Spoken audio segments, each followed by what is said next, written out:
Hi, everybody. I'm Christine BARBERICH. I'm a writer. I have a newsletter called The Tiny Apartment on Substack, and I also founded, hi April. I also founded a company called Refinery 29 in 2005, pre-Twitter, that we grew for 1,000 years, and then sold, and then I left, and then I cried for 6 months straight, and yeah, and then I'm still in the resurrection process, and I'm sure a lot of you can relate to that on some level. AMINA is, it's hard to really define her as a coach. She's so much more than that, and I'm going to try really hard not to lose my shit up here, but she's someone that I met when I was going through a lot of upheaval, and I think letting go of a company that you toil away building and like making $12 a year for so long, and I think we all contend with the image of things as opposed to the reality of things, and I think building anything, whether you're a sincere stakeholder or a colleague or a founder, it's all emotional on some level, even though it is also very professional. So many people are at stake, and you take that into consideration. So I think there's a lot of expectation and a lot of pressure, but also so much joy and breakthroughs and thrilling moments that guide us. But I met AMINA. It was a stroke of fate. I started working with her in a coaching capacity, and she was really an educator to me, and she's not really a traditional coach.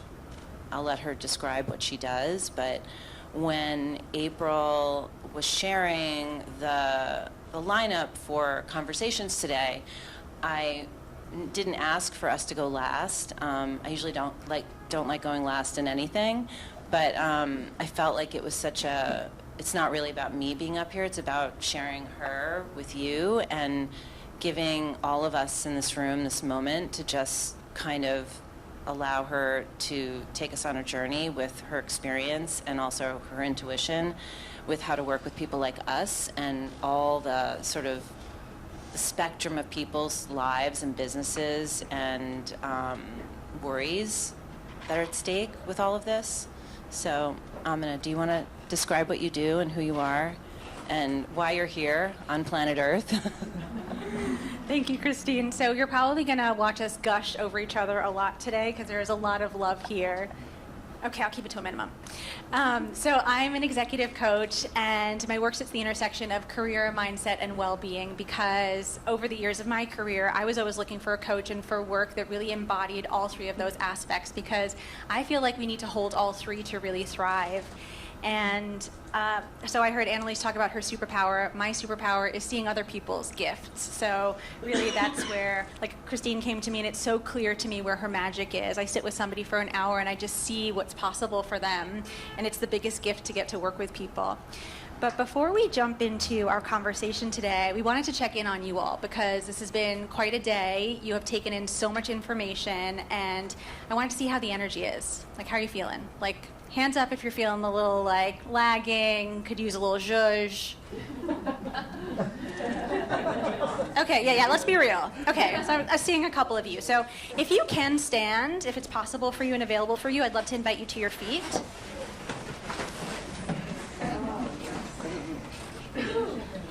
Yeah, nice to stand up for a sec, right? And if you want to close your eyes, you're welcome to close your eyes. You can have them open, whatever is available to you. And I just want you to find your breath. Maybe meeting it for the very first time today. And as you connect with your breath, just noticing where the breath pattern is. Is it quick and shallow? Is it softer and more elongated? And then with great intention, just extending your inhalations for a slow and grounding count of 4. And as you extend your inhalations, also bringing some movement to your bodies. Maybe allowing yourself to sway, to move your legs, to bring some movement to your hands, all the while staying with that breath. And just staying with that 4 count in, 4 count out, as if you're watching rhythmic waves in the ocean, rolling onto the beach, and back out to sea. but bringing a bit more movement to your arms. Maybe starting to shake out some of the stagnancy, some of the energy from yesterday, last week, projects we didn't love, and just shaking it a little bit more. Bringing a little more vigor, rigor to the shake, just getting rid of anything that doesn't serve you, feels uncomfortable, that you maybe want to leave here. Just giving it a real vigorous shake. One last one big one. Yeah, and then take a big giant breath and send it all the way down to your toes. Awesome. And in this moment, I just want to invite you all to, one, feel the vibration in your body from that shaking. And two, just take a moment to set an intention for the rest of our time together. Maybe for this session, for the cocktail hour, for who you want to connect with. Just taking a moment to be with yourself and just getting really present about how you'd like to be and how you want to spend the rest of your time here. And when you're ready, you can ever so gently and softly open your eyes. Yeah.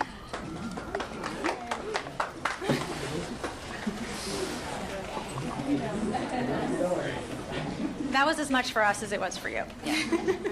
So when we chose this session, seeing everyone else's sessions too, and wanting to sort of like end our time together on the concept of success and how we define that both in ourselves, in our personal lives, in our work, in how we touch other people's lives, and also these much bigger scale projects and companies, and sometimes they come with so much generational baggage and a lot of legacy, and each of us in our own way and with our own superpowers or magic or skills or wisdom kind of steps into these situations and is there to sort of crystallize, that's a kind of shitty buzzword too, but synthesize what it all means and to make sense and to really come up with language that feels really inclusive for everybody. But all that said, what we've all kind of come to realize in our own ways and in our own experiences is the stakes of success are so much higher. There's so much more visibility to failure. There's a lot of stakeholders that have a lot invested in a lot of the projects and the gravity of the projects. Sometimes it's just a lot of investment and people are nervous. So you're dealing with a lot of high intensity situations, a lot of unpredictable personalities, social media, Glassdoor. Leadership is not an easy pill to swallow these days because it comes with a lot of worry, but also with so much opportunity to really do something important and to actually solve problems and succeed. So I wanted to start with talking with you about how we define success, both within ourselves, but also sometimes within unexpected or sort of challenging frameworks and systems. We were talking about that. Can you describe like what you mean about that? Yes. So we were talking about success, and I brought in a conversation that I'd had with a friend recently. Both of us are Enneagram 3s. We're wired very similarly. That means like we have a desire to win. And she was up for this big job. And I was like, do you want this job? And she was like, I want to be the best. And I was like, what does the best mean? And then she goes on to tell me what the best means. But really, the best is so personal to us, right? Because real talk, we all have worked inside of organizations that have weighed and measured us and evaluated us and called us a high performer and measured us in some way for the promotion or the raise or the biggest raise. But none of those systems of evaluation are actually unbiased, because raise your hand in here if you have ever gotten a performance review where someone called you like too aggressive, too abrasive, too bossy, too something.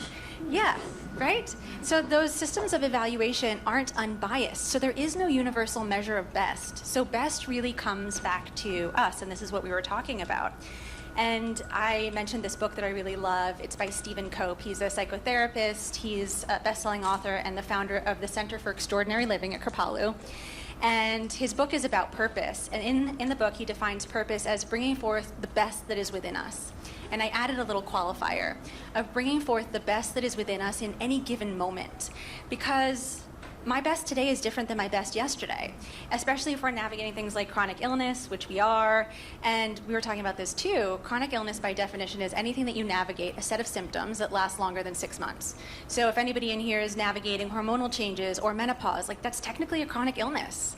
And so what we can bring forth on one day is very different than what we can bring forth on another. So best is so personal. Yeah, it was actually when we were kind of going through this, and when my former company was at its height, I was doing public speaking all the time, and I'm newly a member of the Menopause Club, and I can't even imagine, thank you. I'm so happy to be here. And I think these are layers, especially, I don't want to isolate women in this because I think it's hard and different for everybody based on where we're coming from and what our mindset is, but thinking about how much harder it would have been for me to be interviewing someone like Shailene Woodley in front of 3,000 people live while I'm having a hot flash. It's like, it's hard to imagine. And I think that because of the public piece of success, defining it can sometimes be really confusing. I think also part of our jobs when we go into these situations is, and I think this goes back to the first panel that we had about, or was it, I don't know if it was in deal making, about how we actually set everyone up for success by defining, like, what is success? Like, a lot of times people don't know what that is. They just want to be the best, and they just want to be the biggest, and not really understanding the consequences of that, or even like how that's actually going to move, the organization forward and all the people there too. So, and also, it is really important to both of us that if anybody has something that they want to share, like, I'm looking for hands. So if anybody wants to say anything or share, like, please do. Yeah, go ahead. Oh, that's it? No, and we're done. We have a lot more, but I really want this to be about AMINA because I think what she brings to the table is really special. I really enjoy the dialogue. She's expensive too, so it's like you get a free session. Everybody gets a free session. No, just kidding. One of the things that we were also talking about in this definition of best and success is a lot of the time sort of the grief, the disappointment, the anger, the resentment that goes with missing the mark sometimes. Because I'm sure all of us in this room would identify as high achievers or ambitious people, the kind of people that, set our sights on something, take aim, and like usually we hit that thing, and then we move the goalpost again and we hit it. But because we're human, we're not going to hit it every time. And then there's big feelings that come with that, right? Like the disappointment, the grief, and the anger, and the resentment. And we were talking about, what do you do with those big feelings? And I think a couple of things are really important. Like when we feel those big feelings around our missed success or our best not being a best that we wanted, is really mining that contrast to refine the vision, right? So if our experience is different than what we wanted it to, usually our expectations are different than the reality. So were our expectations out of whack? Were our expectations totally fine, but the context didn't support us thriving? Really mining that, and then using what's inside of that, being with those big emotions, right? Because I think we also live in a world that really celebrates good vibes only. But study after study suggests that actually the healthiest people emotionally and physically are the ones that have emo diversity, which is what it sounds like. They allow themselves to feel a full spectrum of human emotion, from the rage to the joy to the elation to the sadness. And so when you have those experiences of not showing up in the best that you wanted, really being with those big emotions and then using that as fuel, fire, and an opening for the next time you take aim. And then also there's really three sort of groups that affects. It's the client, it's the group attached to the client, and it's you. And I think that each of those groups manage the disappointment or the fear or the sort of anger or resentment that we were talking about when goals aren't met. but also resetting those goals and doing it in a way that sort of includes people. They don't feel excluded. Like the other word that came up before was KPIs, and setting KPIs and making that more of a process that everyone gets to be involved in, instead of actually just handing it over to somebody and making them feel like, okay, here it is, and not taking into consideration like what feels really motivating to them and what feels achievable, but also having the stretch goal there too. So I think that's like, I think what I'm trying to really say here is doing it with all of this perceived criticism and scrutiny constantly, both up and down and sideways. Would you agree? Yes. Yeah. Should we just go there? Yeah. Okay. we were going to talk about this a little bit later, but you know, for everyone in this room, there are going to be people that don't like us, right? For no apparent reason. Everyone is moving through the world with their own lens and their own mind. There's always going to be people that don't like us. And we might be managing difficult situations, right? And that's piled on top. And so what do we do in the face of that? I think one of the most important things that we can do is like really be with our own nervous system, because if we're with our own nervous system and we're managing our own, whether we're in fight or flight or rest and digest, we have a very different experience with that person not liking us. We have a very different experience with that person's material. And so I feel like that's one of the biggest things, but we're all going to navigate that. I was recently coaching an executive team of founders, and their investor was being really challenging and unhealthy. And so I collected this feedback. We had to give this feedback. And this investor is like an extremely successfully exited founder, billionaire. And the first time I met him, he was like, "Oh, you remind me of my ex-wife." And I was like, "This is not good. Like, this man does not like me." And then I had to go in with this like really fierce feedback. And I think in the past, I really would have like wet my pants doing this. And I was like, I'm just going to be with my own nervous system. I'm just going to manage my own response. And it was okay. It's okay that people don't like us. I do think some of the pressure comes off of us when we're not in-house and we don't have to sort of be there for sustained or prolonged kind of problems or challenges. But what would you guys say are some of the biggest challenges or worries that you have about leadership right now? I'm really curious. I would just say staying social is so hard. In what way? At every level, driving revenue. Yeah. You know, everything needs to happen super fast, right? So no patience, right? In terms of how long it actually does take to build things that have longevity, right? Just lack of patience. I think that's true. That's true too. Go ahead. What you said earlier is so spot on. There's such a pressure to be innovative. Yeah. There's such a pressure to harness technology, AI, everything that's kind of coming at us right now and making the most of it. And I think that doesn't truly create an environment where we can explore and stay open and stay curious. That expectation coming from the top down is like, this needs to happen fast. We need to be the first.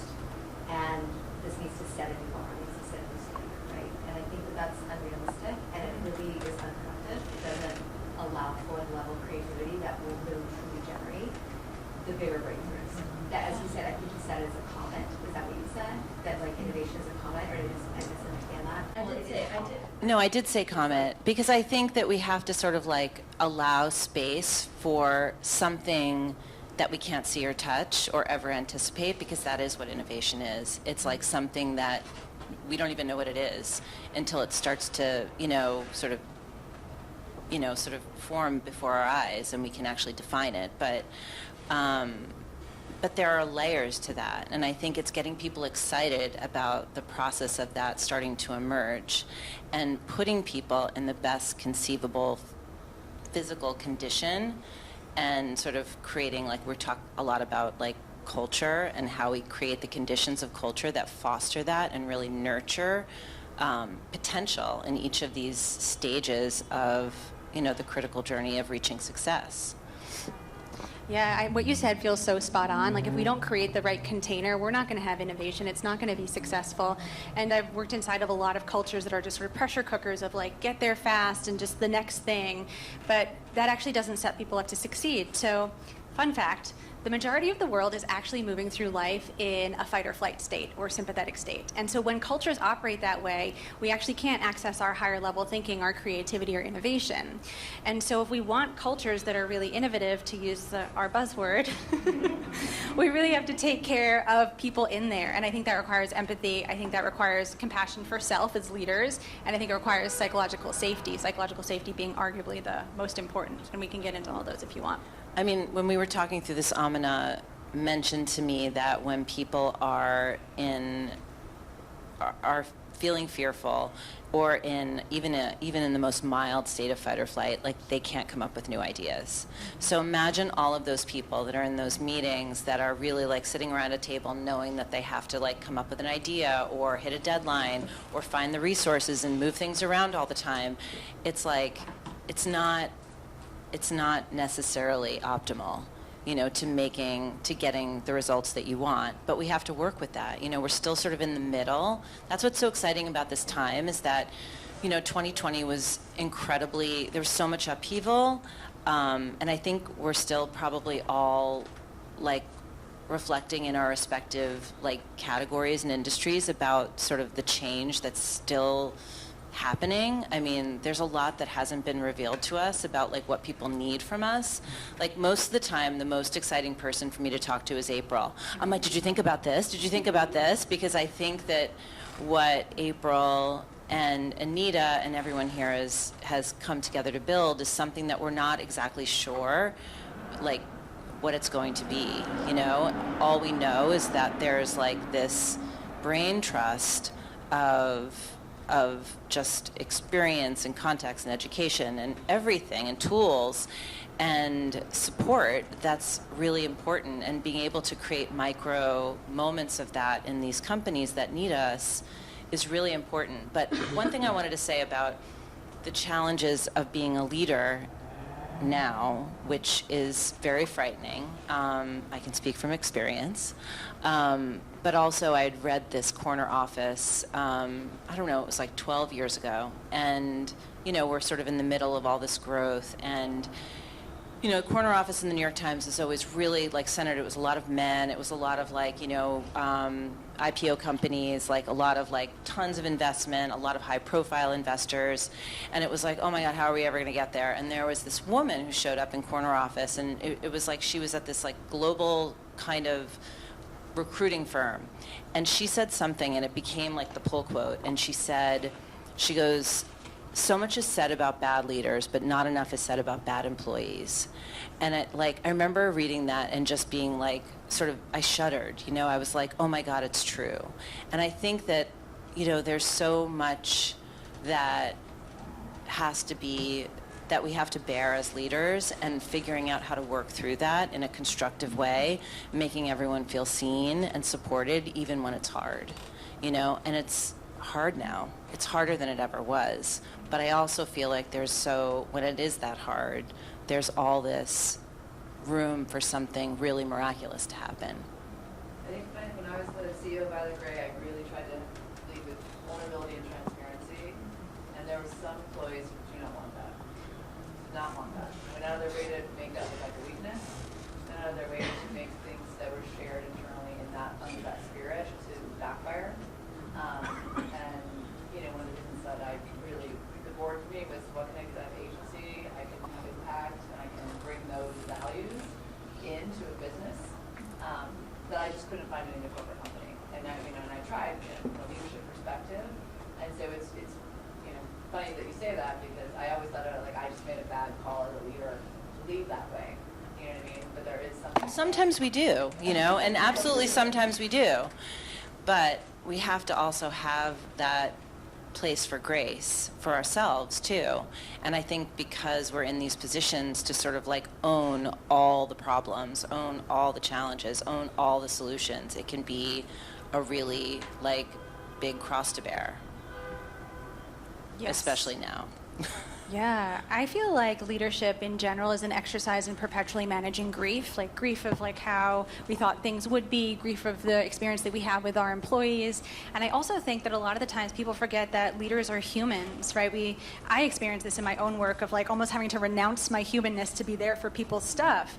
And we're all humans in this room, and we all have our material and our human qualities and our vulnerability, and sometimes people will take those things and weaponize them against us, but that has much more to do with them than us. Do you think that, and if anybody feels this way too, I would love to hear your thoughts, but do you think that there is like managing the delta between the perception of success and what we really find out once we get under the hood, what the reality of success is? Like, anybody, yeah? What's the question? Like the delta between yeah, like managing that, like the delta of like what they, from looking around their industry competitors and like what they see sort of like who's doing advertising campaigns and who's got like so-and-so on their board, and then like also like looking at what they have and like what the reality of success really looks like. The comparison?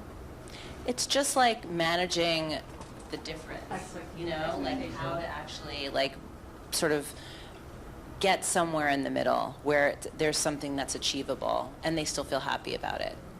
Does that make sense? Yeah. Something that's interesting when you bring up that question is the time period that you're preparing a success.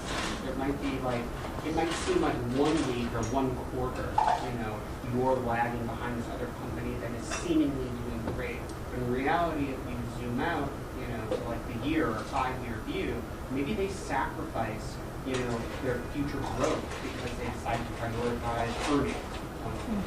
And in the long run, you're actually in a better place to gain success. So maybe it's about a perspective shift when you're looking at that delta. Yeah, I just had this term come up in a strategy session I was doing. I called it the brand a fake cake. I said, you're a fake cake.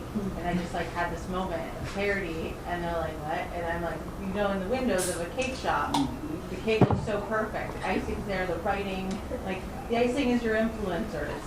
And the writing is the PR. Everything looks amazing. But the batter's cardboard, there's nothing in it.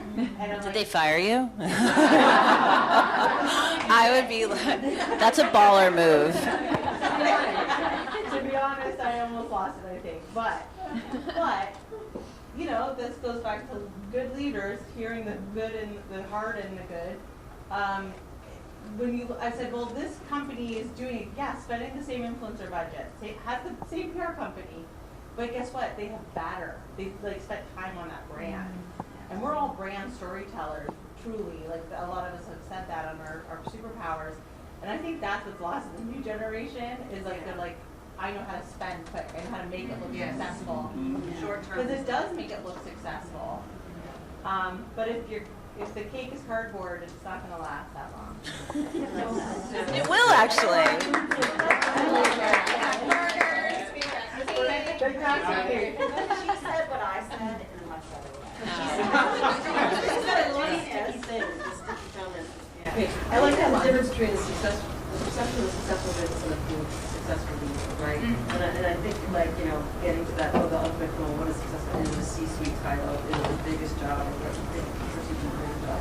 And then you get there, and what do you have to sacrifice to do it? Personally, family, health, sleep, all of that. And and there's also a little bit of is this all it is? And I think finding that, I love what you said when you opened up and talked about coaching the whole person. I think that well-being is a component of that trifecta. And I think there's a lot that has been put into place. It's just you have to sacrifice everything to get there. There's more women than men in this room, so no disrespect, but I think women have been sold the bill of goods.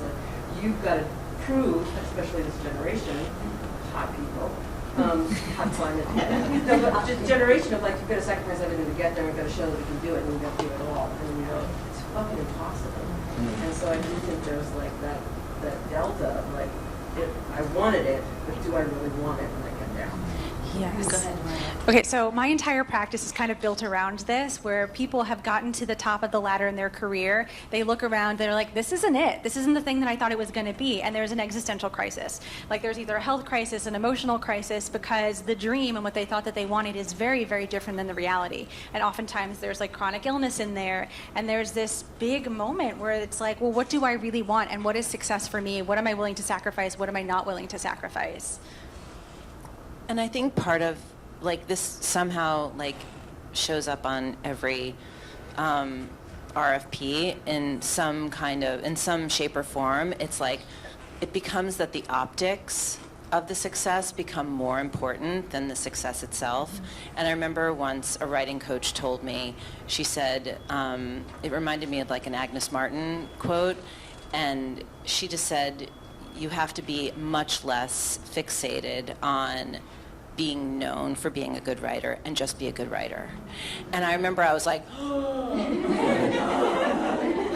it was like one of those moments where I had to like lay on the living room floor and just like completely reevaluate my entire life. And I say that a lot in meetings. It's like, do you just want to be known for it, or do you actually really want to do it? And because they're different things, and I think that that is a very big piece of how we, or at least in my experience, and I don't know if any of you have experienced this, how we actually like establish trust. Because I think when you're able, I don't know if Noria, you're having those conversations with your guy, but I think that that's like, you know, you have to be honest with yourself about that. You know, I have a client who is really just wants his business to be relevant. You know, relevant. That's like one word, and you know there are a lot of ways to go about doing that. But you know, to what end? You know. Can I jump in here? Yeah. Okay, so this might be like a little esoteric, but I'm currently writing a book on ambition. And I believe that our ambition, what we're taught about ambition, the definition's all wrong. It's like more for more's sake, all the time, elbowing people out the way. But I think what ambition really is a desire for more life, a desire to unfold. And every living thing on the planet is encoded with this desire, from like blades of grass to trees reaching towards the sun to animals in the savannah.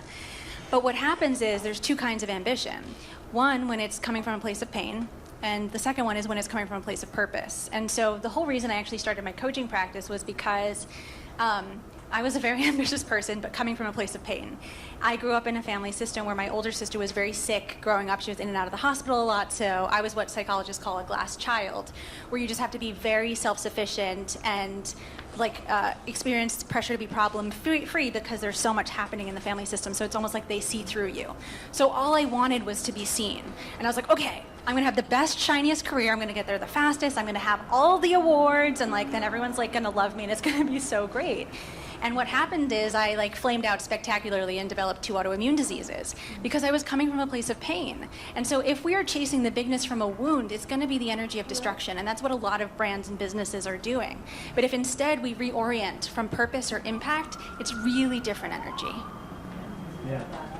Woo! That was a money shot.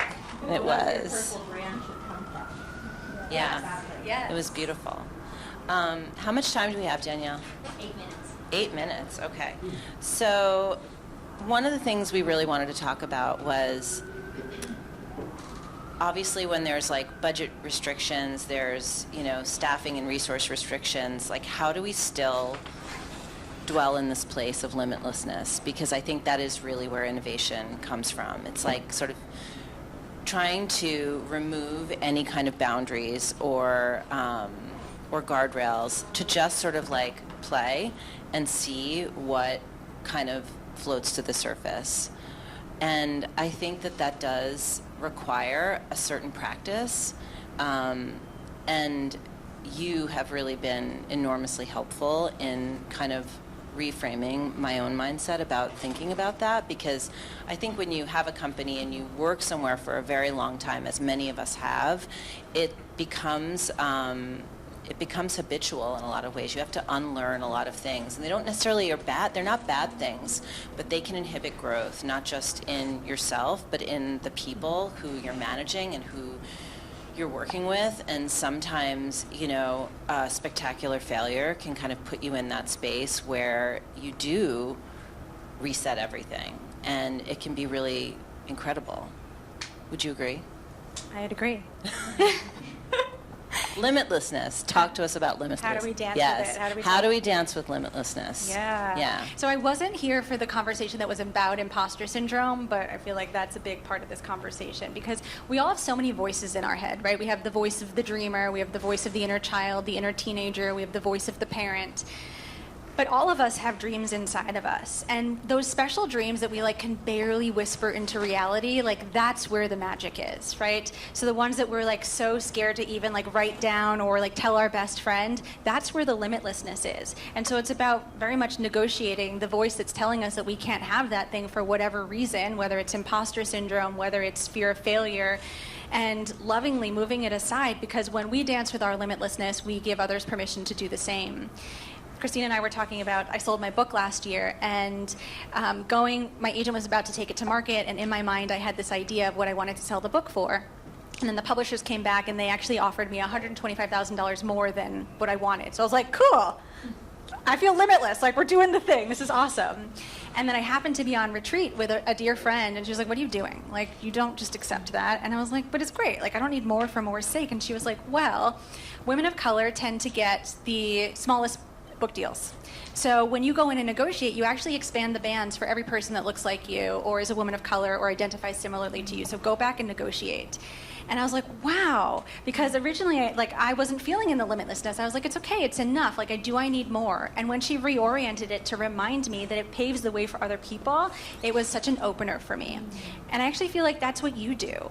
Like how you have shown up in your career and who you are in the world, you have initiated and sparked so many careers and inspired so many people because of the space that you take up. It's not about me here, but thank you. But Isn't that true? I don't know. I think that. Thank you. But I think there's something very humbling about being able to change, and I think that some of the things that people don't know about the early, 5 years of my former company was that it was an e-commerce site. It was a shopping platform. We had like an interactive tool that toggled over like independent boutiques in Los Angeles and New York. And I don't know if anyone was like an early Refinery 29 fan, but that's what it did. And that is not what the company became successful for. And there were many, many, many hard years where we were laboring over that model, and it wasn't scalable, and we couldn't raise money for it, and it was figuring out, like, is this the end, or is this going to become what it needs to become? And I think all of us sit in that seat to some degree, where we're able to have those, I say able, but where we must have those conversations and create space where people can actually consider that maybe the thing is not exactly the thing right now, and there could be a bigger example of success here. So, and maybe that's innovation. Is it? I don't know. Anybody have any questions? What? Well, we started seeing that the content was the thing that we were growing most of our audience around. And, at that time, the New York Times didn't have comments. There was a lot of sites that didn't have comments. I do have a very, vivid memory of, going to a huge global retailer and telling them about what we were doing, and they were like, we don't think we're ever going to sell clothes online. We don't think people really want to, we don't think that people are ever going to want to buy clothes online. I was like, I think you're wrong about that. But, whatever. And it was, but this is how quickly, sort of our world and, our needs and our access to, what we want changes so quickly. And I think being there as a steward of those big changes for brands that might be very, very scared of confronting those is that is the magic. That is what I think we all love doing this for. Would you agree, April? Okay. I'm so sorry because I called Christine one day and I was just like, I don't know what I'm building, with the board, and she's like, listen, you're a toddler. You're 2 years old. She's like, you're still in diapers bumping into walls. And then she's like, we redid our business model 4 times. And, you know, it was just hearing that because you always, coming from corporate, we have these high expectations like we talked about. We give ourselves like hardcore deadlines. And when you go into business for yourself and you're trying to marry the way you worked in a corporate environment to now listening to your inner compass and really following your passion and really thinking, how do I bring impact into what I want to do now? And the things that corporate kind of doesn't support, yet balancing that against how we were taught to think about, you know, the roadmap and the KPIs and the stuff. And it's changing by the minute, right? Everything we think, back to the retailer, we think they can sell clothes online, it's laughable, like in the moment. They do now, by the way. And in that moment, you know, initially when and you and I were all talking, and David was in some of our first conversations about like, let's just join forces, you know, we'll do it together. And every single time, we're like, oh yes, this is the right track. And there's been hypothesis that a yes, no, and like I said earlier, you know, the board needs the board in this way because we're really trying to do something different. There's no roadmap for it. It's a hybrid of a couple things. It could be totally different in 3 years, you know, in 2 years. And I think, you know, and that's so hard for all of us who've been in structured kind of hierarchy-based companies and leaders or founders or done things a certain way that it's just not the way you do it anymore. And so it's going through all those things, for, you know, imposter syndrome, vulnerability, et cetera, and I just keep always going back to community. And so in all those companies, there was like that one person who you were like, oh my God, you're here, you know, or someone that saw what you saw. And to me, this is what I love about what is happening, is there's this a visionary aspect to the way we've all lived and led and now want to live that is just super powerful, and I'm just so grateful. I think that I'm grateful too. I think we all are.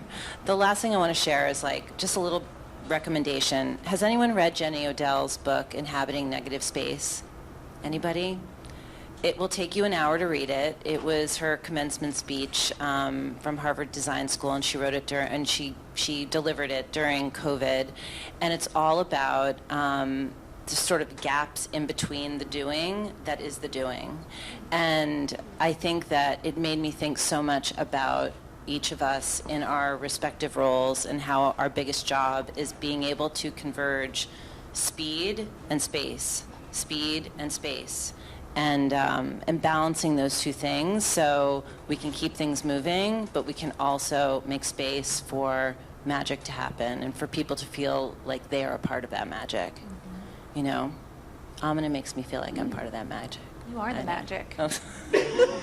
Any questions? We're gonna wrap it up and go get some margaritas. I know. It's not too much a question, just thank you really for bringing this topic up, this like the topic of success, because as when you get to this level in your career and we're all working for ourselves in one format or another, it's harder to find that vision. You know, when you're younger, you have a picture of what you're aiming for. You have this picture in your head of who you're going to be one day in your career. And then you get there, like you said, and it's like, oh, well, now what? And who are the role models then? And I think that's what this group is great for, is because also the marketplace is so different. Everybody's like this free-floating, I keep thinking like, who is Nicole? I really have no idea. I tried to create a new picture of like, what is it I'm aiming for? And it's so, it used to be much easier. Fun to be each other. So I just wanted to really say thank you for bringing the topic up and for creating the group, because I think that's one of the most valuable things. Figuring it out together. I think it's really interesting that there's so much fear.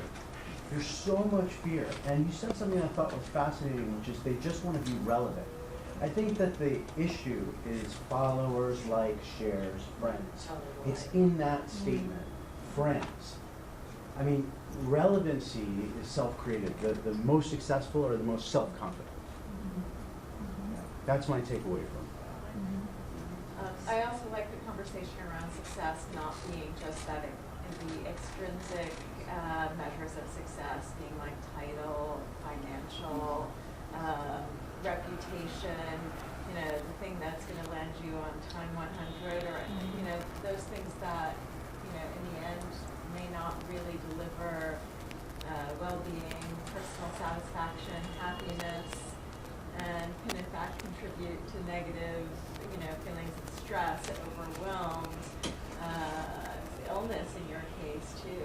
And those, the redefinition of success is, self-worth, happiness, fulfillment, friend, community, whatever it is. I mean, not that we don't need money. We like us to buy things. No, money is really important, and wealth and abundance and all those things, but I think that what the board does that feels so special and so valuable right now and so prescient is like creating this toolbox where each of us can play and participate and jump in and jump out, and you have this really valuable roadmap that you can offer that's adaptable. It's really amazing. So I thank you and Anita so much. Yeah. The thing that is really Yeah. interesting is energies. Because I think, when you're in a more corporate environment, there's people, you're like accountable with people, you lead people, you have to kind of show up.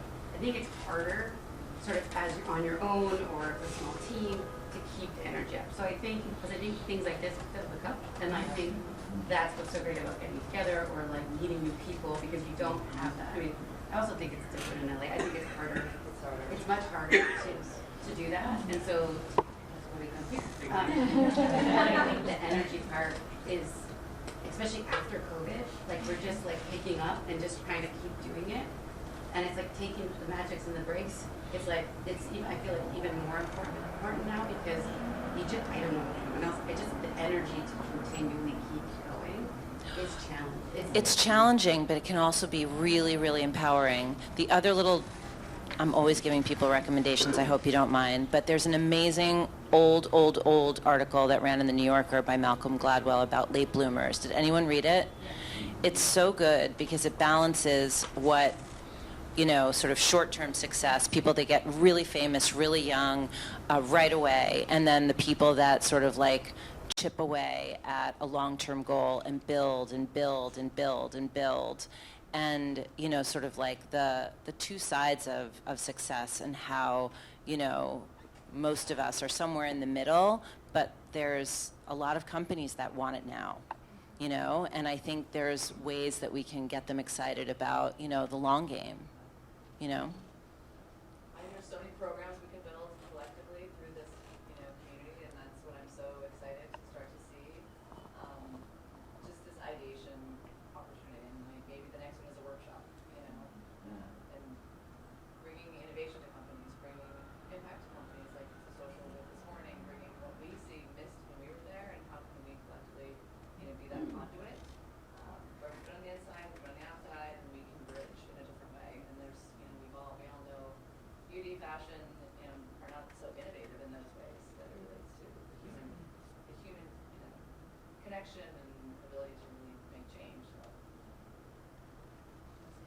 There's a question back there.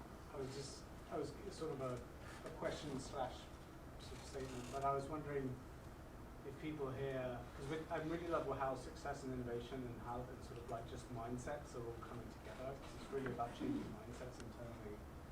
And I was wondering if you'd ever heard of where's Anita, it's her favorite Simon Sinek again, but he talks about the finite game and the infinite game. And if anyone if you know that, great, but the idea is the finite game has rules. Baseball is a finite game, 9 innings, someone wins. The infinite game is not about winning, it's about keeping the game going. And if you can help your company, and if you can have the mindset of just like keeping things going, then you're stopping, you don't have to set these sort of bars for yourself, you're just trying to keep it going and let it evolve. It's the journey versus destination, right? Thank you, yes. So Yeah. I love that analogy. Thank you. That's amazing. I think that's a wrap. Yeah?